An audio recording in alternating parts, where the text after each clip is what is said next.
Bonsoir et bienvenue dans cette nouvelle vidéo en compagnie de Joe et Kratos. Et ce soir, avant de commencer le fameux thread horreur épisode 36, on a une question à vous poser. Est-ce que toi qui es actuellement en train d'écouter la vidéo et en train de nous regarder et abonné à la chaîne et fait partie des bientôt 10 000 personnes qui nous suivent? Parce que si c'est pas le cas, sache qu'il y a du lourd qui va arriver et qu'en plus c'est complètement gratuit et que grâce à ça tu seras prévenu de toutes les prochaines vidéos qui vont sortir. Plus sérieusement, on vous dit ça en début de vidéo parce qu'on est en train de réfléchir à énormément de projets qui pourraient arriver dans les prochaines semaines. Donc vraiment, si vous voulez rien louper et vivre tout ça avec nous, n'hésitez pas à vous abonner et à nous suivre sur les réseaux sociaux. Mais ce soir, si vous êtes là, c'est pour un nouveau thread horreur. Vous verrez, les histoires sont encore une fois très originales. Il y en a une qui se passe ici et l'autre qui se passe à l'étranger. En tout cas, au fur et à mesure des vidéos, on essaye d'en avoir pour tous les goûts et on espère que vous appréciez. En tout cas, vos encouragements au fil de vidéos, ça nous fait vraiment plaisir et ça nous motive pour aller encore plus loin et faire encore mieux. Comme d'habitude, on répond vraiment à tous les commentaires, donc n'hésitez pas à commenter, à partager, ça nous aide vraiment beaucoup et en plus c'est super cool. On voulait également vous remercier ce soir, vous qui nous suivez depuis très longtemps déjà. Ça nous fait vraiment super plaisir d'avoir une grande et bienveillante communauté qui est toujours là en train de nous encourager.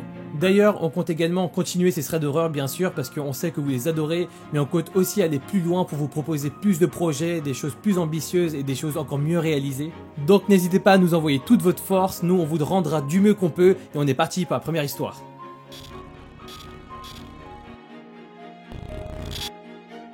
Pour la première histoire, on va parler de Baptiste qui avait 15 ans quand cette histoire lui est arrivée. C'était déjà il y a un bout de temps, c'était en 2010 à peu près, et donc c'était quand il était au collège. Et cette histoire l'a complètement marqué parce qu'en fait c'était une de ses premières soirées, c'était une des premières fois qu'il allait chez des potes pour faire une soirée. Il faut savoir que Baptiste, même quand il était jeune, c'était déjà quelqu'un de assez sociable mais qui était quand même assez timide. Il avait pas mal de potes mais bon, c'était pas non plus le genre de gars qui aimait beaucoup sortir. Mais un jour, il a eu l'occasion parfaite, un de ses potes avait ses parents qui n'étaient pas là pour le week-end.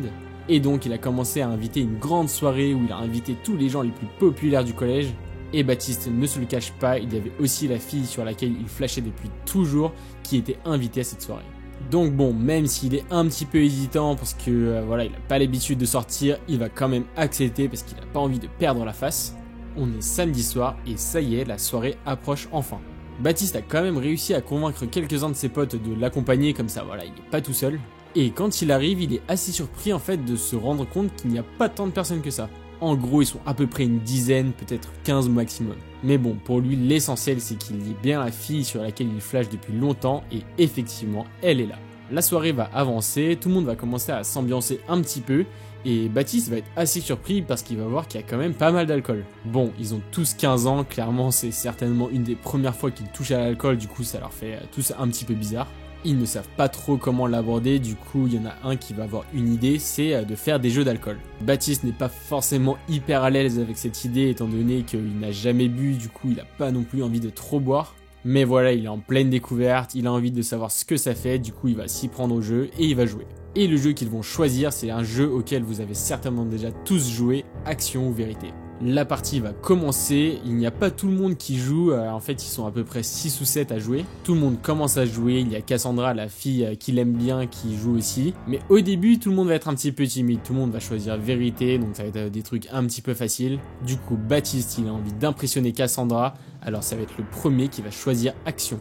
Et apparemment l'organisateur de la soirée avait un gage en tête et il avait déjà tout préparé au cas où quelqu'un disait Action. Il va commencer à raconter qu'il a un voisin qui habite juste à côté qui est très bizarre. D'après lui, ses propres parents lui auraient conseillé de ne jamais aller lui parler parce qu'il est assez étrange. Les rumeurs disent qu'il n'y a pas si longtemps il a quitté sa femme et que depuis il faisait des trucs un petit peu bizarres chez lui. Et d'ailleurs ce qui va emmener au gage que doit effectuer Baptiste, c'est qu'il y a quelques semaines, le fameux organisateur de la soirée avait joué au foot et ils avaient fait tomber leur ballon dans le jardin du voisin. Sauf que ni lui ni les personnes qui étaient en train de jouer n'avaient osé sonner chez la personne qui habitait là. Le gage que Baptiste va donc se prendre, c'est d'aller récupérer ce ballon. Sauf que pour mettre un petit peu dans le contexte, à ce moment-là il est 1h du mat, donc c'est pas forcément le meilleur moment pour faire ça. Et celui qui donne le gage à Baptiste va lui dire qu'en fait il y a une petite haie qui est assez facile à escalader et qu'il pourrait en fait passer par là pour accéder au jardin, récupérer la balle et revenir très vite. Baptiste, il hésite quand même un petit peu, il est pas sûr que ce soit une très bonne idée, mais bon, en même temps, il a envie de épater tout le monde. Il se dirige vers la haie et effectivement, il voit qu'à cet endroit-là, il y a une petite poubelle qui peut escalader et que la haie n'est pas très haute. Du coup, il prend son courage à deux mains et il se dirige vers la poubelle pour escalader la haie. Sauf que tout ne va pas se passer exactement comme il l'avait prévu parce que quand il va escalader la haie, il va tomber d'un petit peu plus haut que ce qu'il ne prévoyait. Et quand il va atterrir par terre et qu'il va regarder de là où il vient, il va se rendre compte qu'il y a un muret et que c'est clairement haut. Baptiste commence à paniquer, il n'a aucune idée de comment il va retourner, il va essayer d'escalader le petit muret mais clairement il ne va pas réussir, c'est beaucoup trop haut pour lui. Il n'y a aucune lumière dans le jardin, du coup il ne voit vraiment rien, il voit juste la maison et il n'y a aucune lumière dans la maison. En faisant tout doucement, il va essayer d'appeler ses potes, mais bien sûr personne ne va répondre. Du coup, il va se retourner vers le jardin et il va mettre le flash de son téléphone et il va commencer à marcher un petit peu. En marchant et en balayant un petit peu le jardin du regard, il va voir qu'il ne trouve même pas la balle, donc en fait il va même se demander si c'était un canular. Et pendant qu'il est en train de marcher pour voir s'il y a une autre issue ou un autre endroit qu'il peut escalader, il va voir qu'il y a une lumière dans la maison qui s'allume. Baptiste commence à vraiment flipper. Là, il sait qu'il y a forcément quelqu'un qui l'a entendu, il est 1h du mat, il y a une lumière qui s'allume, donc ça ne peut être que quelqu'un qui vient de se réveiller. Il regarde autour de lui et juste à côté, il voit qu'il y a une cabane, du coup il va décider de se cacher derrière. Une fois bien caché dans sa planque, il va attendre un peu. Et là, il va voir qu'il y a un vieil homme qui sort de la maison et qui va dans le jardin. La personne est clairement en pyjama, ça se voit très bien qu'elle vient juste de se réveiller et surtout la personne a l'air hyper vénère. Et petit détail qu'il n'avait même pas remarqué au début, mais l'homme a une batte de baseball dans la main. Baptiste essaye de se faire le plus petit possible, il essaye d'être le plus discret, il se met la main devant la bouche pour essayer de ne vraiment pas respirer presque. Et après quelques secondes, il voit un petit peu le voisin balayer le jardin du regard pour voir s'il y avait bien quelqu'un. Il va enfin rentrer chez lui. Baptiste peut enfin souffler un petit peu, mais bon, ça n'a rien arrangé au problème, il est toujours coincé dans le jardin de son voisin et il n'a aucune idée de comment sortir de là. Bon, Baptiste va envisager toutes les possibilités, il va regarder un petit peu autour de lui et il va voir qu'en fait sur les côtés de la maison, il y a des petits murets qui sont escaladables. Sauf que Baptiste se trouve à côté de la cabane et qu'il est clairement à l'arrière du jardin. Et vu que le vieil homme était sorti dans le jardin, il a vraiment peur de sortir de sa cachette et que le vieil homme soit toujours là et qu'il le voit en fait. Du coup, dans un dernier élan d'espoir, il va prendre son téléphone et il va rappeler son pote. Heureusement, son pote va répondre. En même temps, ils étaient tous certainement en train de le chercher. Et Baptiste, tout paniqué et en même temps un petit peu énervé parce que c'était clairement à cause de lui qu'il s'était retrouvé dans cette situation, va lui demander de trouver une stratégie pour le sortir de là. Son pote va lui dire qu'il n'y avait aucun souci à se faire, qu'il allait trouver un moyen et l'idée qu'il va avoir c'est d'aller sonner chez son voisin pour demander la balle. Baptiste n'a aucun autre choix que de dire oui et d'attendre que son pote fasse ça, du coup il va raccrocher et là pendant de longues minutes il va attendre dans le noir seul dans son jardin. Il va repenser à toutes les histoires qu'il lui avait racontées sur ce vieux monsieur. Il va se demander comment il en est arrivé là et il commence à vraiment angoisser, à avoir vraiment peur que cette personne le trouve. Et enfin, après de longues minutes interminables, il entend la sonnette de la maison sonner. Il comprend que c'est donc son pote qui est venu faire une distraction et après quelques secondes, il entend le monsieur descendre de chez lui pour se diriger vers la porte d'entrée.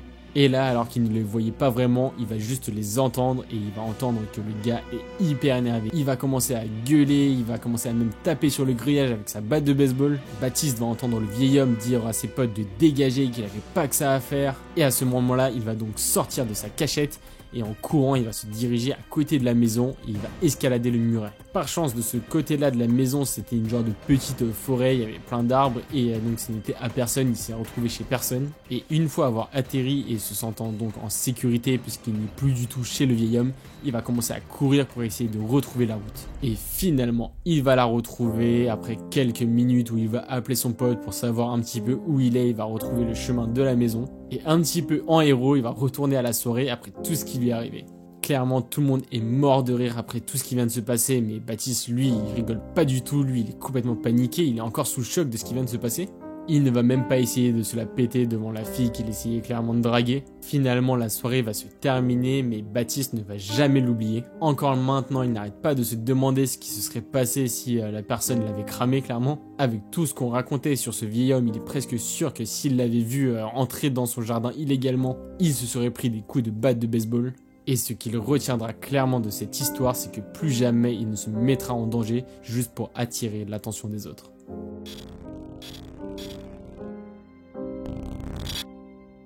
La seconde histoire d'un tout autre registre concerne Evan. Cette histoire s'est également passée il y a quelques années, mais elle est quand même beaucoup plus récente que la première histoire. Et elle s'est passée dans un pays étranger, mais on n'en sait pas plus. Evan a 26 ans et après plusieurs reconversions professionnelles tout au long de sa jeunesse, il a finalement décidé de devenir taxi. Il exerce ce métier depuis pas très longtemps, il adore conduire et il est encore en pleine découverte du métier. Et en dehors de ça, il a une vie qui est complètement banale. Il vit avec sa copine, tout se passe super bien entre eux, même si les horaires d'un taximan c'est pas forcément toujours facile. Par exemple, il travaille la nuit, donc c'est pas toujours évident d'avoir des moments ensemble, de pouvoir profiter de longs moments pour sortir. Mais bon, c'était quand même tout nouveau, et travailler la nuit c'était quand même assez lucratif pour Evan, donc sa copine ne lui en voulait pas trop, surtout que c'était un petit peu les débuts de son métier. Et en fait, même s'il travaillait super dur, Evan adorait son métier parce que ça lui permettait de rencontrer plein de gens, il trouvait que c'était un métier qui était pas vraiment chiant. Déjà, il adorait conduire et en plus il rencontrait des nouvelles personnes, donc ça passait plus vite le temps de pouvoir discuter avec elles. Et comme pour le moment il se restreignait à la grande ville et à sa périphérie, il y avait vraiment toutes sortes de profils différents qui venaient lui demander ses services. Mais comme on va le voir, et comme partout malheureusement, il y a forcément des personnes qui sont pas très fréquentables. Ce soir-là, Evan avait vraiment accompli une superbe soirée pour son chiffre. Il connaissait de mieux en mieux la ville, il était super content, et après avoir vu qu'il avait déjà bien fait sa soirée, il avait décidé de faire une dernière course. Et alors qu'il s'était garé pour manger un petit bout avant de faire sa dernière course et trouver son client, quelqu'un va venir toquer à sa vitre pour lui demander s'il pouvait le prendre pour effectuer son trajet. Evan est quand même super étonné, il était sur le bas-côté, il était bien garé et sa voiture n'était pas allumée. Mais bon, Evan va quand même se dire que c'est l'occasion parfaite, qu'au moins il n'aurait pas cette recherche de client à faire, donc il va accepter. Il va se dépêcher de finir son sandwich, le client va monter à l'arrière, et Evan n'a pas vraiment eu le temps d'apercevoir son visage dans la pénombre.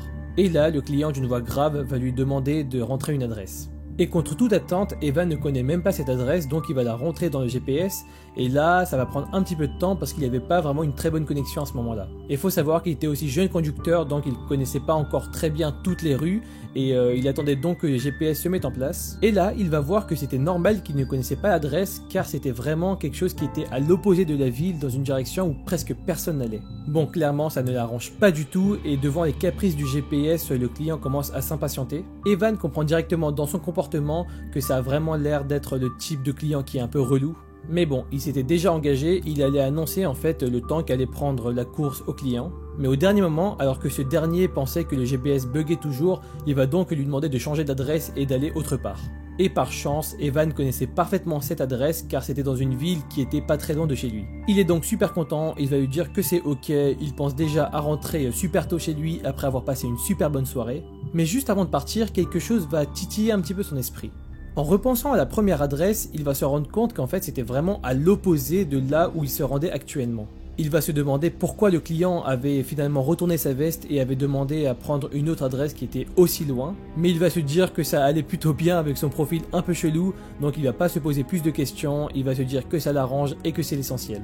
Alors que ça faisait quelques minutes qu'ils avaient pris la route ensemble pour se rendre à l'adresse indiquée, Evan va se rendre compte qu'à l'arrière, l'homme est très agité, il est sur son portable, il n'arrête pas d'envoyer plein de messages. Il a quand même une ou deux fois essayé d'engager la conversation, mais devant l'air vraiment très peu loquace de l'individu, il s'est vite ravisé.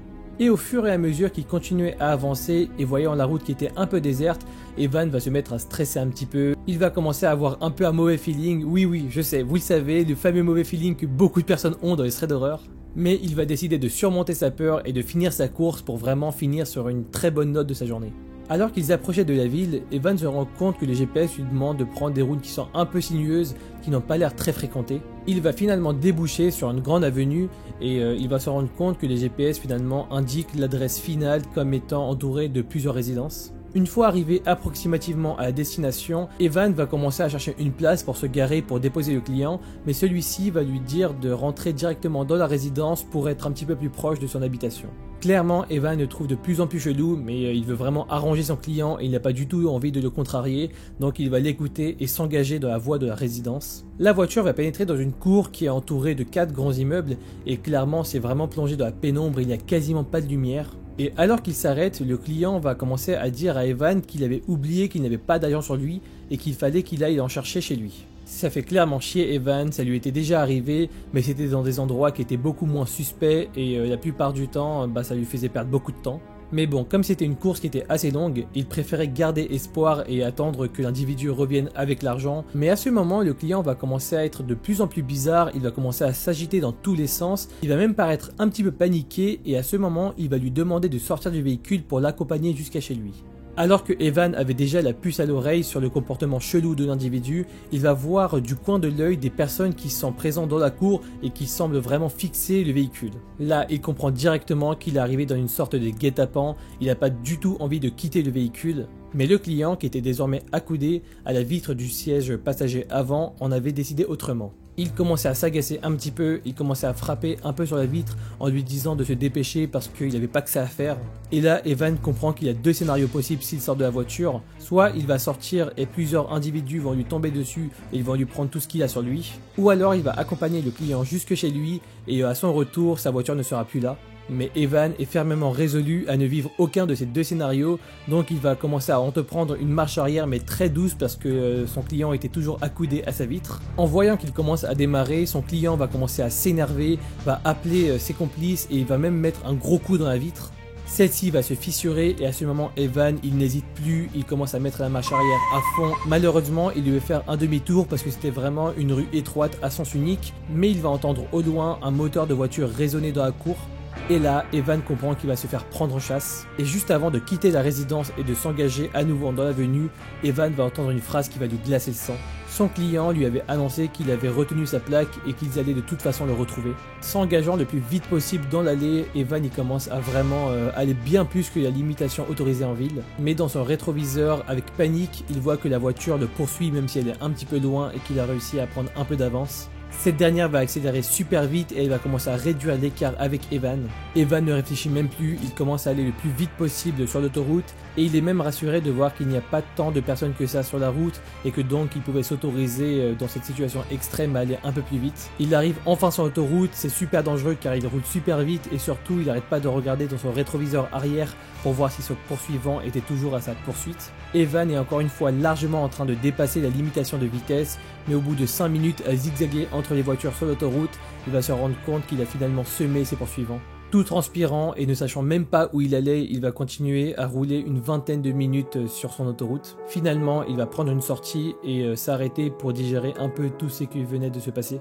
Evan est complètement dégoûté, du haut de ses quelques mois d'expérience, il ne lui était jamais arrivé quelque chose d'aussi grave. Lorsque son client à la résidence était en train de lui parler, il comprenait vraiment qu'il avait un comportement très agressif et qu'il allait de toute façon pas s'en sortir indemne s'il sortait de sa voiture. Il va repenser à l'histoire de la plaque d'immatriculation, il va se demander si c'était du bluff, et en tout cas il va pas du tout être rassuré et au bout d'un certain temps il va décider de rentrer chez lui. Arrivé chez lui alors qu'il était tout pâle et que sa copine était en train de dormir, le lendemain il va décider de même pas lui en parler. Après cette histoire, il va quand même avoir un petit coup de blues, il va contacter des collègues taxi, il va leur demander s'il leur était déjà arrivé des histoires similaires. Heureusement, ce genre d'histoire n'était jamais arrivé à ses collègues, mais ils avaient entendu beaucoup d'histoires du genre qui étaient malheureusement arrivées à d'autres taxis. Pendant quelques jours, Evan, alors qu'il était obligé de retourner au travail, va commencer à éviter un peu le quartier où il avait pris en autostop son client. Et finalement, après ces quelques jours, la tension va redescendre, il ne va plus croiser ces individus et fort heureusement. En tout cas, après cette histoire, Evan a appris à se fier encore mieux à son instinct. Et ce qui est sûr, c'est qu'il l'écoutera désormais toujours lorsque celui-ci lui criera de faire attention. On vous l'a dit, c'est des histoires quand même qu'on n'aimerait vraiment pas vivre. En tout cas, ce qui est assez intéressant à voir dans les threads d'horreur, c'est que dans toutes les histoires qui se passent, c'est que finalement, lors du moment fatidique, on se retrouve bien seul. Alors surtout, même si ces histoires sont encore une fois très exceptionnelles et qu'il faut être prudent mais pas parano, évitez de vous mettre en danger pour pas grand chose.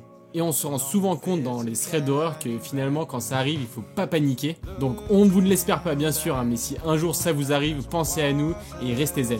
Mais bref, on attend encore une fois vos retours en commentaire, ça nous fait super plaisir à chaque sortie de vidéo de voir vos retours, de voir ce que vous en avez pensé et vos retours sur les histoires. N'hésitez pas à partager la vidéo aussi si vous l'avez appréciée, c'est quelque chose qui nous aide énormément en termes de visibilité. N'hésitez pas également à vous abonner, à liker, à nous suivre sur les réseaux sociaux pour en savoir plus. On espère vraiment aller super loin avec vous et on espère faire aussi plein de concepts qui n'ont jamais été faits. En tout cas, on vise vraiment très loin grâce à vous. C'était Kratos et Joe, on se dit à la prochaine pour une nouvelle vidéo. Ciao. Il n'arrête pas de se dire qu'avec tout ce qu'on raconte sur lui, il aurait vraiment pu se prendre des méchants coups de bad ball. Bad ball. What? S'agaçait un petit peu, il commençait à frapper un petit peu.